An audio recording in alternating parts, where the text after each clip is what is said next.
Hi, this is Karen Alexander, and I'm doing my Module 5, my second self-reflection. The first self-reflection I did covered my life challenges and wins that I believed impacted my life the most. But I did not do a deep dive into the losses, grief, and grieving that I had ongoing in my life. In order to do that, I had to know the difference between grief and grieving. Grief is an internal state, it's a feeling, it's a noun, it's emotional pain. And grieving is the active, ongoing process of adapting and living with the pain over time. It's a verb and it's a process. In my first self-reflection, I did mention my father's death in 1990 of multiple brain tumors. And that was so significant and difficult for me at the time, as he was my safe parent and he was my nurturing parent. At the time, I was more concerned with my mother's grief to even feel my own feelings. It wasn't until about 6 months later that I doubled over crying and realized I had my own grief and sadness regarding my dad. I have such a deep love and appreciation for him as a man and a human being. But after my father's death, I did not address in the first reflection the devastating toll of my mother's life had over me when my dad died. Her alcoholism and personality disorder worsened with her grief. I was left to deal with her. My two brothers would support me long distance in phone calls. It was 14 years of crisis after crisis with her. And she lived 3-hour drive from my house. So every time I had to go, it was a 6-hour trip just on the road. I was scared of her fury. I had empathy for her loss of my father.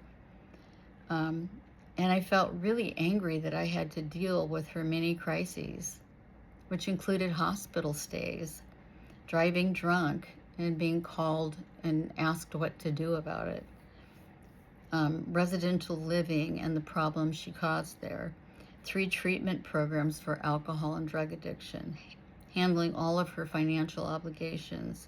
It went on and on. All of this had a negative effect on my family. My daughter felt like I cared more about my mother than I did about her because I was gone all the time. My mother suffered brain damage from her drinking. By 2004, she was a very severely diminished person. We had a conversation on her 79th birthday in October of 2004, and she told me she didn't want to do this anymore, that she was ready to go and quit living, and then she stopped eating. It was only 2 months later that she died of complications from her drinking.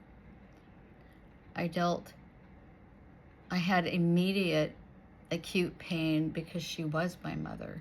It was an instinctual gut reaction. I also had sadness for the way her life turned out. And I also felt some relief for her and for myself. My older brother got sober from drugs and alcohol in the mid-1980s. He did a lot of damage to his liver, but managed to enjoy pretty good health. He had a life in the U.S. Marine Corps as a photojournalist for 14 years and then became a jeweler and a goldsmith. He was an active member of AA and he had a sponsor and worked the steps. But he had a really bad divorce. And his wife, while he was at work, took all the money out of the bank account and left him like $1,000. He was devastated. He tried several things to move forward financially and emotionally, but when everything failed, he returned to alcohol. He was 55 years old when he died, a little more than a month after his diagnosis. I flew out and stayed with him from hospital to a hospice center where he died. I was devastated. He was 11 months older than me, and we spent so much time together during childhood and our teen years. We talked as grown-ups on the phone all the time about everything. His loss crushed me, and I had so much grief to work through. This was in 2009. My younger brother was a maintenance drinker who preferred pot but couldn't use it because of the job he worked, and they did testing. So he drank beer. The last 4 years of his drinking, he switched to hard liquor and went into liver failure at 55 in 2012. My older brother was 55 when he went into liver failure. The medical provider he had gave him 2 weeks to a month to live and wanted him to go to hospice. He didn't want to go. So because he was single and we were the last family he had, my husband and I took him home to our house to die. Amazingly, he began to heal. He joined AA actively, got a sponsor. He felt safe for the first time in his life with sober family around him. He no longer felt lonely, nor was he using anything to numb out. He began recovery of a level of health that he could live with, even though it wasn't perfect health.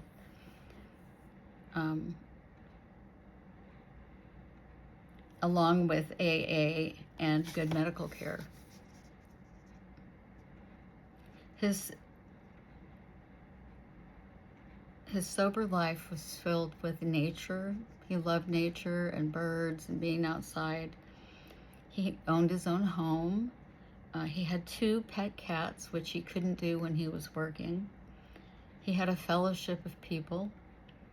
And his relationship with me was amazing. We got so close, and I realized how much he was like my dad.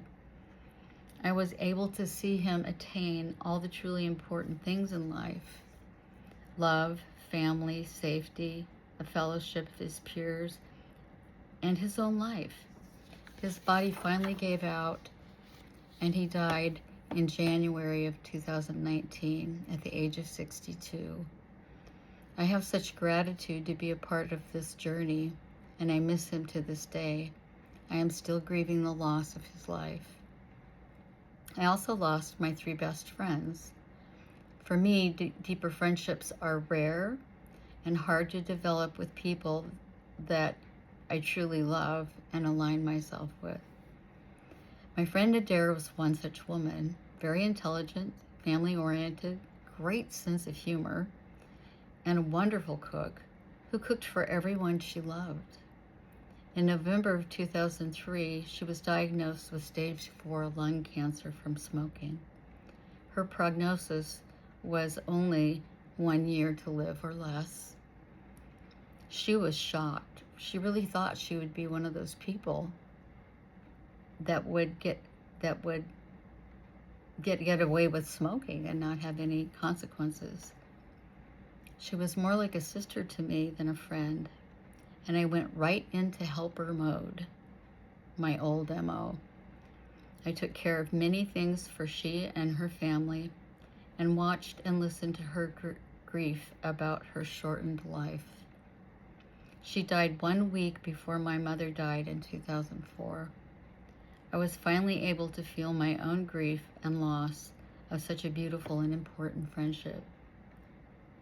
In 2010, I lost my brilliant, wonderful friend Eva to an aggressive brain tumor. She was 65 years old. She was born in Austria, went to medical school at UC San Francisco, built her own house in Ferndale, and was a world-renowned fabric artist. We were very good friends for over 30 years. She even lived with me for a while. We did a lot of holidays together, and we could talk about anything. Her loss was very quick after her diagnosis, her death, and I felt such deep grief and pain after she left this world. It took a while to finish grieving. In 2013, I lost a very significant friend who I knew for 33 years. Marlene was a redhead. She was very smart and pretty, and she told it like it was. She fiercely loved me and we spoke every week on the phone for long periods of time. She worked hard. She was a single mother of 6 children. She was strong, opinionated, and funny. She died suddenly in her home of an aortic aneurysm, a good death for her, a sad day for her children and myself, who could not say goodbye. She taught me so much over the years and shared her closest friends. We would meet and have dinner every month or two. I miss her. I miss her love for me, our conversations, and just knowing her. Thank you.